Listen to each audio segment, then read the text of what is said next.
CBSE Gurukul की इस व्याख्यान श्रृंखला में अब मैं आपके सामने कर्ता कारक पर आचार्य पाणिनि द्वारा दिए गए सूत्र तथा उस पर आधारित वैयाकरणों के द्वारा दिए गए व्याख्याओं पर चर्चा करूंगी।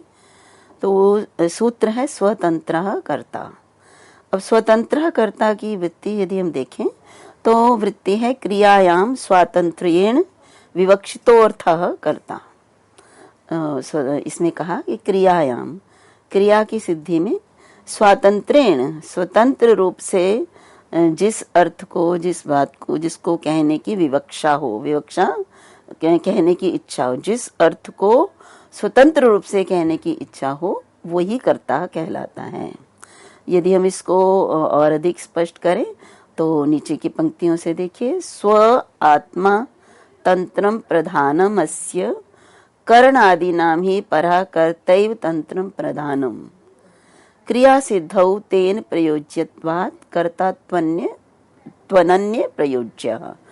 यहाँ पे देखिए, मैंने आपको कहा कि क्रिया की सिद्धि में जो स्वतंत्र रूप से विवक्षित होता है वो कर्ता होता है। यहाँ पे सबसे पहले स्वतंत्र शब्द क्या है, उसका क्या अर्थ है, उसको समझना अनिवार्य है, क्योंकि स्वतंत्र का अर्थ है स्व अर्थात आत्मा, तंत्रम प्रधानम अस्य। स्वतंत्र ये बहुव्रीहि समास है। तो स्व में स्व अर्थात आत्मा, स्वयं, और तंत्रम, तंत्रम का अर्थ है प्रधानम, और फिर उसके बाद है अस्य। तो ये इसलिए बनता है क्या है, स्वतंत्र। अब यहाँ पे स्वतंत्र, तंत्र शब्द के अनेक अर्थ हैं। उसमें से तंत्र शब्द एक तंत्र, तंतु के लिए भी प्रयुक्त होता है। तो यदि हम स्वतंत्र इस अर्थ में देखें तो ये तो अर्थ हो जाएगा स्वतंत्र, जिसका अपना, जिसके पास तंतु से जो कार्य करता है स्वतंत्र। तो उसको तो जुलाहा जो है तंतुवाय अर्थ में भी यहाँ प्रयुक्त हो सकता है।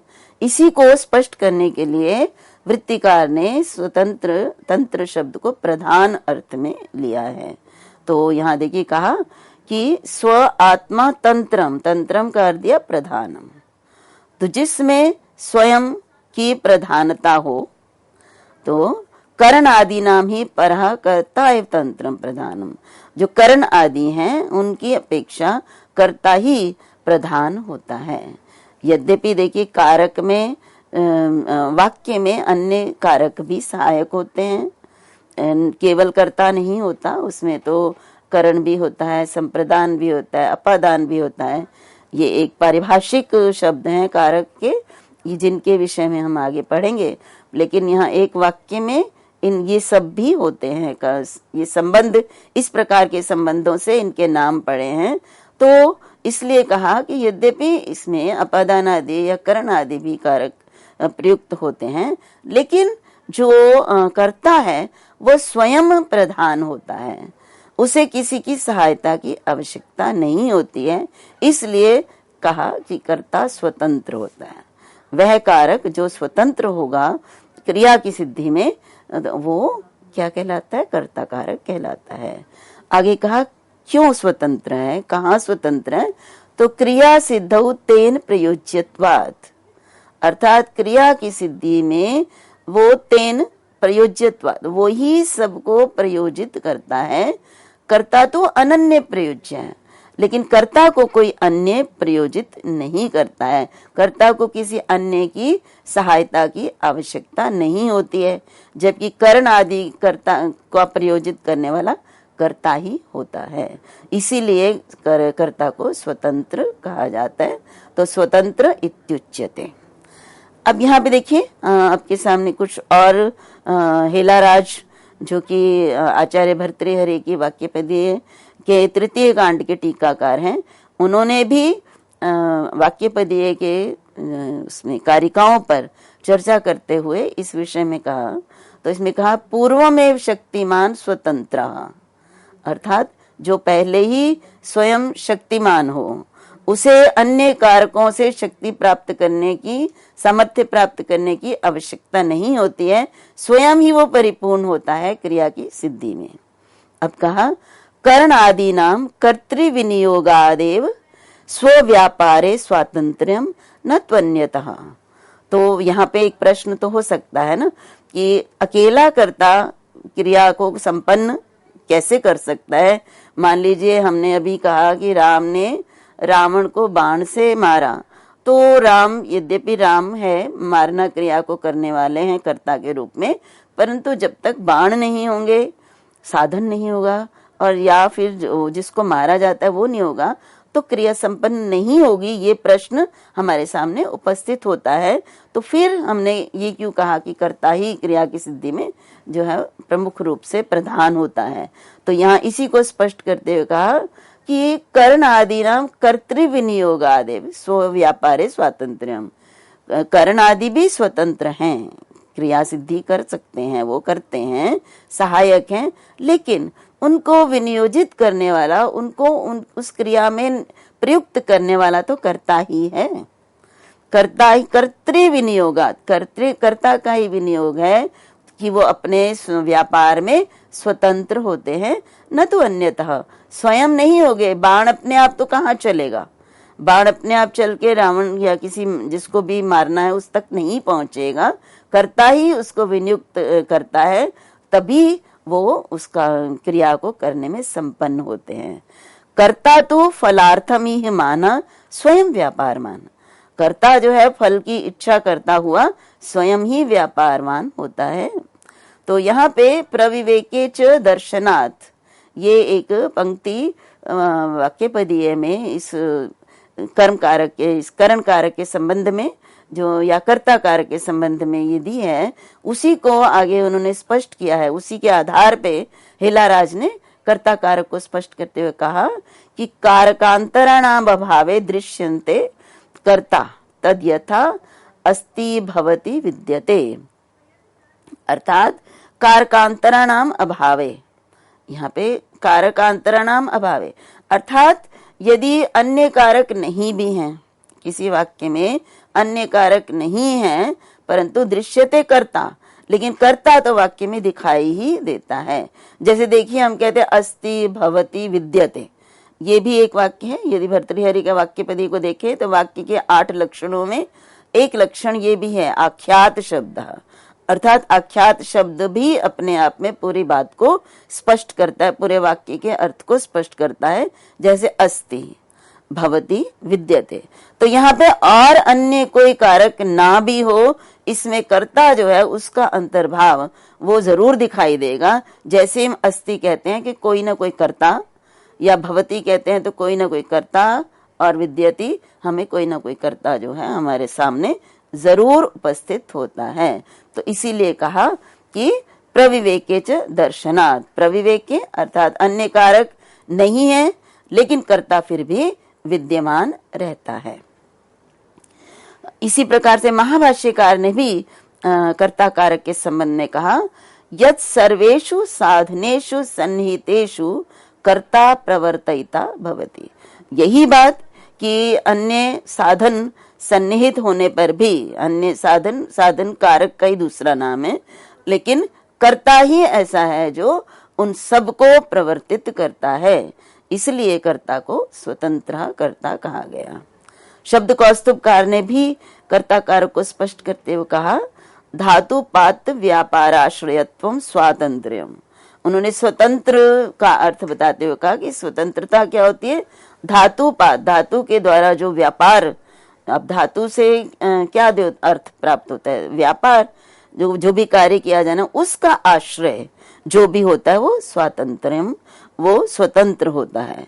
धातु के द्वारा प्राप्त व्यापार का आश्रय होना स्वातंत्र्य कहलाता है, और धातु पात व्यापार का आश्रय कर्ता होता है। जैसे हम कहते हैं कि रामः खादति या देवदत्ता खादति, तो ये जो खाना क्रिया का व्यापार है, एक तो खाना क्रिया है, इसके द्वारा व्यापार क्या है, व्यापार ये है कि खाना आपके सामने जब पड़ा है तो उसको उठाना, उसको मुंह में डालना, ये जो व्यापार है उसका आश्रय क्या है, कौन है, किसके मुंह में गया खाना, किसको प्राप्त हुआ, तो वो जो है जिसको प्राप्त होता है वही स्वतंत्र होता है और वही कर्ता होता है। आगे कहा, धातुनोक्त क्रिये नित्यम कारके कर्तृत्व इष्यते। तो धातु के द्वारा जो क्रिया कही जाती है उसमें जो नित्य कारक होता है वही, उसी कारक में कर्ता कर्तृता होती है वही कर्ता कहलाता है। यही बात मैंने अभी आपके सामने स्पष्ट की। अब वाक्यपदीय में एक जो वार्तिक है, एक आचार्य कात्यायन ने यहाँ पे कर्तृ संज्ञा के संबंध में एक वाक्य दिया है कि स्वतंत्रस्य कर्तृ संज्ञायाम हेतुमत्युपसंख्यानम, और वार्तिक है, और ये वार्तिक है या अष्टाध्याय उसका वाक्यपदीय का ये पद्य है, ये कारिका है। और आगे भी अन्य आचार्य ने भी इसको स्पष्ट किया है। पाचैत्योदनम देवदत्तेन यज्ञ दत्तः न वा स्वातंत्रयात्, ये वार्तिक। ये जो है आपके सामने एक समस्या, एक प्रश्न को लेकर ये पंक्तियां दी गई हैं, और वो प्रश्न हमने पहले भी इस पे बात की थी कि निच प्रत्यय हेतुमति च सूत्र द्वारा निच प्रत्यय होता है, और उसमें कहा कि तत्प्रयोजको हेतुश्च, और जो क्रिया में तत्प्रयोजको स्वतंत्र कर्ता जो है उसमें उसी के आगे संदर्भ में उसी में कहा, अगली बात कही कि कर्ता जो है वो स्वतंत्र है, वो करता है, और तत्प्रयोजको हेतुश्च, और तत् मीन्स उस कर्ता का जो प्रयोजक है उसको हम हेतु कहते हैं। अर्थात उस कर्ता को भी जो कार्य करने के लिए, क्रिया करने के लिए प्रेरित करता है, लगाता है, वो हेतु कहलाता है। और फिर अगला ही सूत्र हेतुमति च, और हेतु से जो युक्त होता है उसके उससे धातु से निच प्रत्यय होता है। हेतुमत होने पर धातु से निच प्रत्यय होता है। तो ये एक यहाँ पे प्रश्न के रूप में कहा कि स्वतंत्रस्य कर्तृ संज्ञायाम। अब कर्ता कौन होता है? जो स्वतंत्र होता है। अभी हमने कहा क्रिया करने में जो प्रधान होता है, परंतु जब हम ये कहते हैं कि तत्प्रयोजको हेतुश्च, जो उस कर्ता को प्रयोजित करता है, जो स्वतंत्र करता है, और उस स्वतंत्र कर्ता को भी प्रेरित करने वाला कोई अन्य होता है, तो जिसको कि कर्ता भी कहते हैं और हेतु भी कहते हैं। तो यहाँ पर एक प्रश्न उठता है कि उस स्थिति में जिस कर्ता को प्रयोजित करने वाला कोई अन्य होगा, वो कर्ता स्वतंत्र कैसे होगा? तो वो स्वतंत्र नहीं होगा, इसलिए उसको हम कर्ता कैसे मानेंगे? क्योंकि प्रयोज्य जिसको कोई प्रयोजित करता है, अन्य प्रेरित करता है, वो कर्ता, और प्रयोजक वो कर्ता जो कि प्रेरित करने वाला होता है। तो ऐसी स्थिति में जो प्रयोज्य है, जिसको कि दूसरा कोई प्रेरित कर रहा है, तो वो तो स्वतंत्र नहीं रहा, उसकी कर्ता संज्ञा कैसे होगी? इसके लिए ये दिया वार्तिक, स्वतंत्रस्य कर्तृ संज्ञायाम, स्वतंत्र की कर्ता संज्ञा कही गई है। जो स्वतंत्र होता है तो हेतुमति उपसंख्यानम, अर्थात जो हेतु से युक्त होता है कर्ता, उसका भी इसमें समावेश कर लेना चाहिए। हेतुमत कौन होता है? देखिए, हेतुमत को अगर मैं इसको आपके सामने इसकी व्याख्या करूं तो हेतु कौन है? तत्प्रयोजको हेतु। उस प्रयोज्य कर्ता का जो प्रयोजक है वो हेतु है। और हेतुमत कौन हुआ फिर? जिसका प्रयोजक कर्ता होता है वो हेतुमत है, अर्थात प्रयोज्य कर्ता, जिसको प्रयोजित किया जाता है, और वो प्रयोजित करने वाला कौन होता है? प्रयोजक कर्ता। तो हेतुमति का अर्थ होता है प्रयोज्य कर्ता।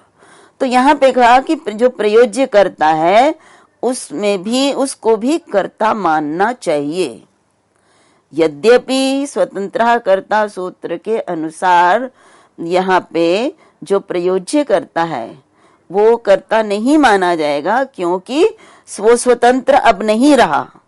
अब उसको जो है प्रयोजित करने के लिए अन्य कर्ता प्रयोजक करता है, तो इसलिए उसको कर्ता संज्ञा नहीं होगी सूत्र से। इसके लिए ही ये वार्तिक दिया कि यहाँ पर जो प्रयोज्य करता है उसको भी जो है कर्ता के रूप में उसकी भी कर्ता संज्ञा होनी चाहिए। उसकी कर्ता संज्ञा मानने का भी प्रयोजन है। मैं अभी आपको उदाहरण के द्वारा समझाती हूँ।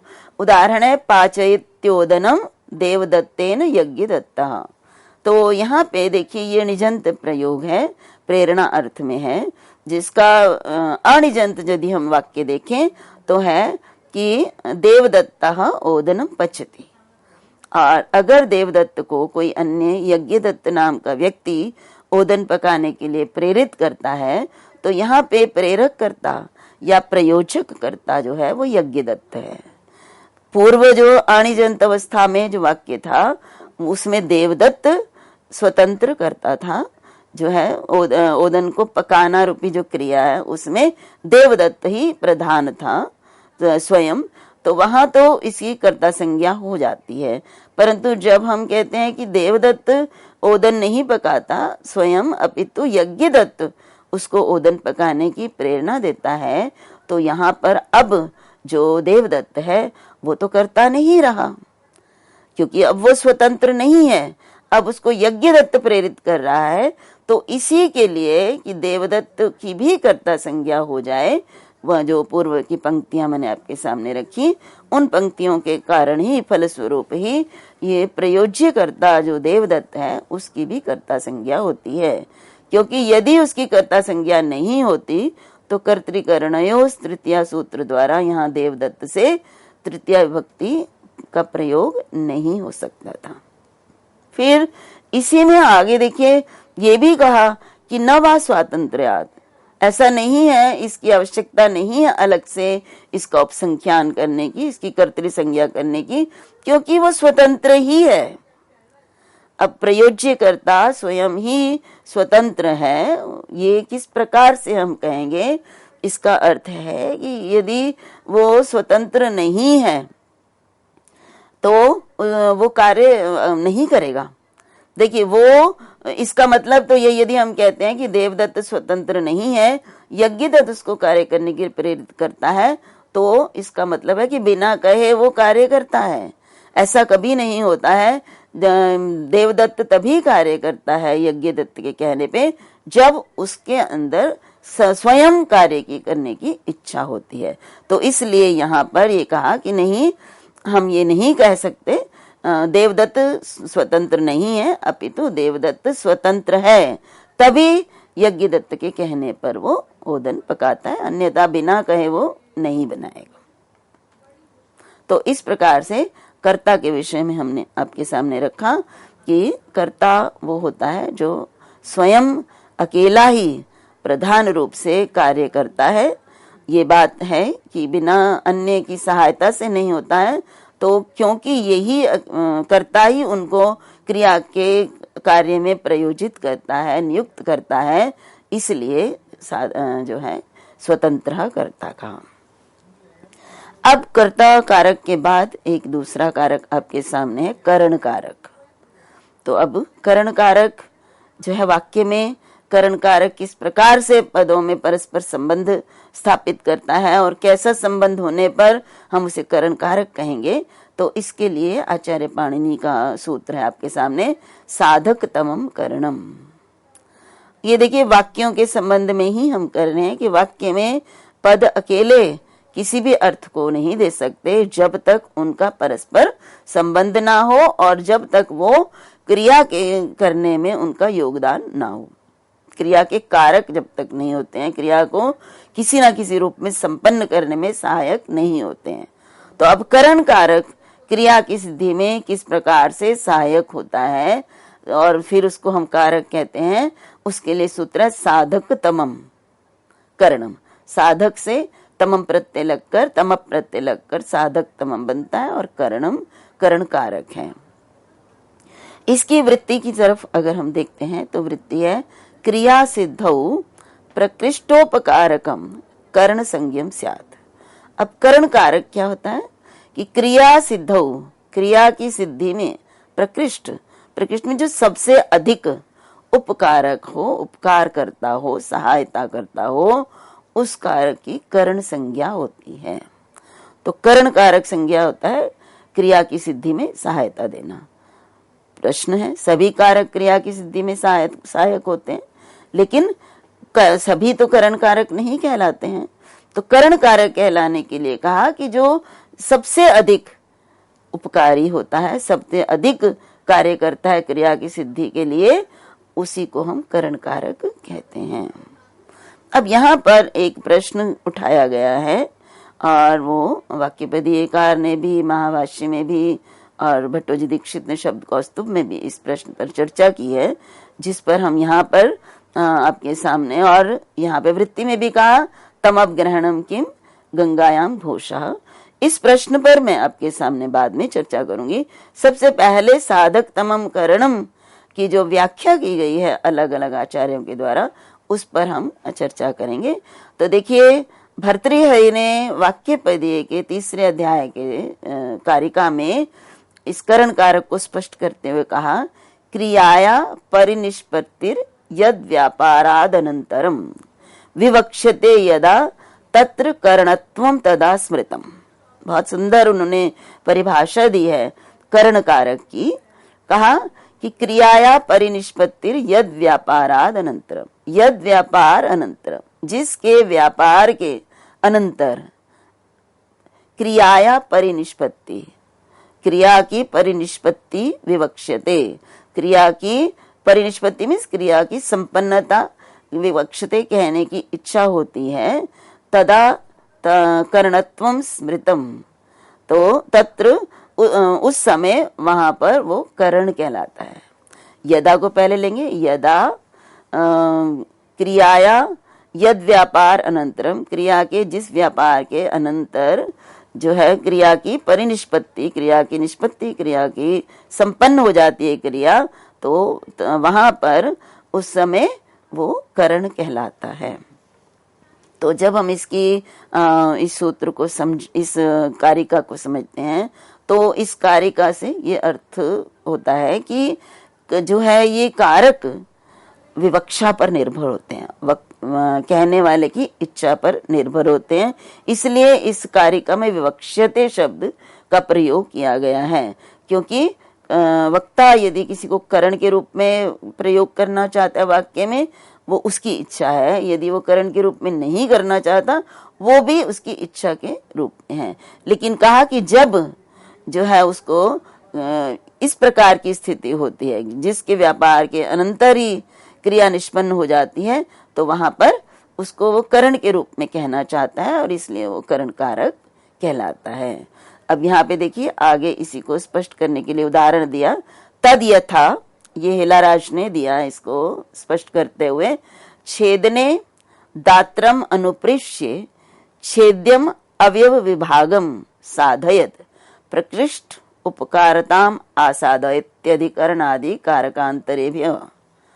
तो यहाँ पे उन्होंने कहा कि किस प्रकार से उन्होंने कहा है ना कि क्रिया की परिनिष्पत्ति जो है जिसके व्यापार के तुरंत बाद होती है, उसी को उदाहरण से स्पष्ट किया कि जैसे उदाहरण के लिए हम कहते हैं ना दात्रा लुनाती, और दात्री जो है काटने वाला यंत्र है, उससे लुनाती मीन्स काटता है। अब यहाँ पे लकड़ी में जो दात्र है लकड़ी को काटता है, तो छेदने काटना क्रिया में जो दात्र है वो जिसमें छेदन किया जा रहा है, जो जिस लकड़ी में छेदन किया जा रहा है उसमें प्रवेश करके और उसके अवयवों का विभाग करता है। कौन? दात्र। ठीक है, तो इसलिए प्रकृष्ट उपकारताम आसादयति, ये उसका सबसे जो है अत्यंत उपकारी होता है, सबसे अधिक उपकारक है। दात्र छेदन क्रिया में सबसे अधिक उपकारी होता है, क्योंकि वो छेद्य पदार्थ के अंदर प्रवेश करके और उसके विभाग करके उस कार्य को सिद्ध करता है। और अधिकरण आदि कारकांतरेभ्य, जो अन्य कारक हैं अधिकरण आदि, उनसे भी अधिक जो है ये प्रमुख इसलिए है कि अधिकरण आदि कारक तो प्रवेश नहीं कर पाते हैं जिसमें क्रिया की जाती है, परंतु ये क्रिया जिसमें की जाती है उसमें स्वयं अंदर प्रवेश करके उसमें विभाग करता है, जो कि व्यापार है क्रिया का। जब हम काटना क्रिया कहते हैं तो काटना क्रिया का अर्थ क्या है? व्यापार उसमें क्या है? उसके टुकड़े कर देना, उसको अलग अलग कर देना, और वो कार्य दात्र ही करता है। इसलिए दात्र जो है वो क्रिया की सिद्धि में सबसे अधिक उपकारक है अधिकरण आदि कारकों की भी अपेक्षा। उसके बाद देखिए कहा, अब एक और बात कही, साधन व्यवहारश्च बुद्धियादि बुद्ध्यस्थ निबंधन, बुद्ध्यवस्थ निबंधन। यहाँ पे कहा वाक्यपदीयकार कहते हैं कि जो साधन आदि व्यवहार है बुद्धि अवस्था निबंधन, जो हम कहते हैं ना कि ये साधन है, ये अधिकरण है, ये संप्रदान है, ये जो व्यवहार है ये बुद्धि अवस्था निबंधन, बुद्धि की अवस्था के कारण होता है। अर्थात हम किसी को साधन के रूप में सोचते हैं तो हम उसको साधन के रूप में प्रयोग करते हैं, उसी को हम अधिकरण के रूप में या कर्ता के रूप में भी हम प्रयुक्त कर सकते हैं। तो इसके देखिए दोनों उदाहरण आपके सामने है। एक तो मैंने आपको अभी दिया दात्रेण रुनाति, तो ये तो सामान्य रूप से है, ये दात्र को हमने जो है करण के रूप में हम साधन के रूप में मान रहे हैं, परंतु जब हम कहते हैं बलेन रुनाति, ये वाक्य भी प्रयोग करते हैं, तो यहाँ पर जो है हमने साधन जो है हमारा बल है, बल को हम साधन के रूप में समझते हैं। हम कहते हैं कि भले ही दात्र है लेकिन बल शक्ति नहीं लगेगी तो दात्र काम नहीं कर सकता। तो ये साधन का व्यवहार जो हमने किया ये हमारी मानसिक अवस्था के ऊपर है, जैसा हम सोचते हैं। हमने बल को प्रकृष्ट उपकारक माना, इसलिए बलेन ये जो है करण कारक होने के कारण तृतीया विभक्ति होती है करण में। इसी प्रकार से देखिए वैसे हम कहते हैं चक्षुषा पश्यति, हम चक्षु से नेत्रों से देखते हैं, परंतु अगर हम प्रकाश को भी तो देखने का साधन मान सकते हैं, हम आलोकेन पश्यति भी कह सकते हैं, क्योंकि हमारी दृष्टि में आंख की अपेक्षा आलोक जो है वो देखना क्रिया में अधिक सहायक होगा, क्योंकि अगर आलोक नहीं है तो आंख के होने का भी कोई लाभ नहीं, दिखाई नहीं देता। तो इस प्रकार से जो पहले भी कहा कि विवक्षातः कारकाणि भवन्ति, कारक जो है वक्ता की इच्छा पर निर्भर करते हैं, और यहाँ पर भी साधन जो है कौन साधन होगा कौन नहीं होगा किस अवस्था में, ये बुद्धि की अवस्था हमारे जैसा हम सोचते हैं उसके अनुसार होता है। उसके उदाहरण आपके सामने रहे हैं। अब आगे देखिए उस कारिका में विवक्ष्यते का प्रयोजन स्पष्ट पुनः यहाँ किया कि विवक्ष्यते इत्यनेन स्थाल्यादि नामपि वैवक्षिकम करणत्वम अस्ति इत्युक्तम। विवक्षते कहने का अभिप्राय ये है कि जो स्थाली आदि हैं इनको भी हम करण के रूप में कह सकते हैं। देखिए जब हम कहते हैं स्थाली, स्थाली में से पतीली, तो पतीली में पकाता है, ये हम सामान्यतया प्रयोग करते हैं, और जो स्थाली है वो अधिकरण होती है, आधारो अधिकरण, पकाना क्रिया का आधार स्थाली है, तो स्थाली जो है वो अधिकरण होने के कारण इसमें सप्तमी भक्ति का प्रयोग होता है, अधिकरण कारक होता है। परंतु ऐसा नहीं है, विवक्षा है, वक्ता इस थाली को करण के रूप में भी कह सकता है। तो यही बात कही विवक्ष्यते इत्यनेन स्थाल्यादि नामपि वैवक्षिकम करणत्वम अस्ति इत्युक्तम। आह च, और कहा स्थाल्या पचते इत्येषा विवक्षा दृश्यते। ये वाक्यपदी में ही कहा कि स्थाल्या पचते, पच्यते, स्थाली के द्वारा पकाया जाता है, अर्थात स्थाली पकाती है, तो ये विवक्षा है। उनको लगता है कि पतीली ही में इतना अच्छी पतीली है कि उसमें बहुत जल्दी से भोजन जो है वो पाचन क्रिया, पचने की क्रिया, पकाने की क्रिया हो जाती है, तो वो स्थाली पका रही है, ये भी बात कही जा सकती है। तो यहाँ पर स्थाली को भी हम करण के रूप में मान सकते हैं। ये वक्ता की इच्छा जो है उसी पर निर्भर होता है। तो इसी बात को देखिए हेलाराज ने भी स्थाल्या पचती उदाहरण के रूप में दिया कि स्थाल्याम पचती भी कह सकते हैं हम, और यदि हम स्थाली को ही करण के रूप में मानना चाहें, स्थाली को ही प्रकृष्ट उपकारक मान सकते हैं, तो वहां पर स्थाल्या पचते प्रयोग भी होता है। तो आगे पुनः का यथा च सन्निधाने करणत्वं प्रतीयते तथैव सन्निधाने अपि क्रिया सिद्धे प्रतीयते। और एक और बात आचार्य भर्तृहरि ने कही कि करणत्व जो है वो सन्निधाने अपि, अर्थात क्रिया होने समीपता होने पर भी, पास स्थित होने पर भी जो है करणत्व हो जाता है, असन्निधाने अपि क्रिया सिद्धे प्रतीयते। और असन्निधान अर्थात जो साधन है प्रकृष्ट उपकारक, वो नहीं होने पर भी क्रिया सिद्धि होती है। जैसे होने पर, जैसे दात्रेण रुनाति, तो यहाँ दात्र जो है ये इसका अस्तित्व है और ये करण है और इससे काटना क्रिया होती है। जबकि धनाभावेन मुक्तः, ये मुक्तः, जो मुक्त होने की क्रिया है वो धन के ना रहने पर भी हो जाती है। इसलिए यहाँ पे जो धनाभाव है इसकी भी करण संज्ञा हो जाती है। अर्थात सन्निधान दात्र होने पर क्रिया होती है और धन अभाव, धन ना होने पर मुक्ति क्रिया होती है। तो दोनों ही परिस्थितियों में क्रिया की सिद्धि हो जाती है और जो क्रिया सिद्धि करने वाले हैं चाहे रहें चाहे उनका अभाव हो, उनकी करण संज्ञा होती है। तो आज के लिए इतना ही। अगले व्याख्यान में हम और अधिक इसको स्पष्ट करेंगे। तब तक के लिए सभी को मेरा धन्यवाद, सभी को नमस्कार।